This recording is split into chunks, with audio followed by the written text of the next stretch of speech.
ka të njëjtat votat të tij. Pra, mbështetësit e tij i ka, por nga ana tjetër rezulton që nëse do të shohim votat preferenciale deri tani të kandidatëve, rezulton se 3 apo 4 persona kanë punuar, sepse duket në vot, dhe përjashtuar të tjerët që rezultojnë për mendimin ton jo dhe aq efektiv. Të paktën e tregon vota. Nga ana tjetër, Ilir Meta, të cilit ju i keni dhënë 4 vende të sigurta, nuk arrin dot të sigurojë deri në këtë moment as 1800 vota. Sigurisht. A mendoni ju që lista e hartuar nga ju dhe mbështetësit tuaj, zyrtar të tjerë në Partinë Demokratike, ishte ajo që solli një pjesë të fajit për këto rezultate?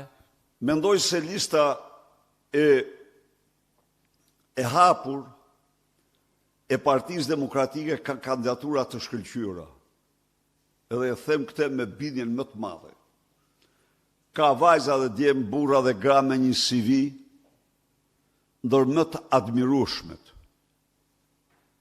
Dhe ju nuk mund të më thoni një prej tyre pse është dhe edhe më thoni për cilin që unë të përgjigjem.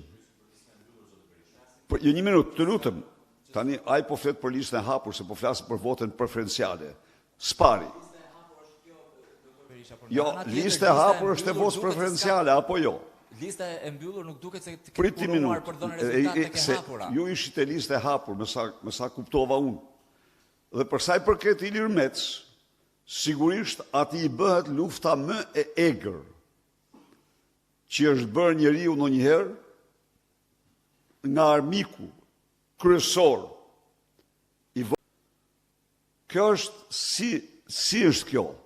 Majenburg që të mos që të fitoja, kjo dëshmon terrorin politik, efekti terrorit politik ndaj tij.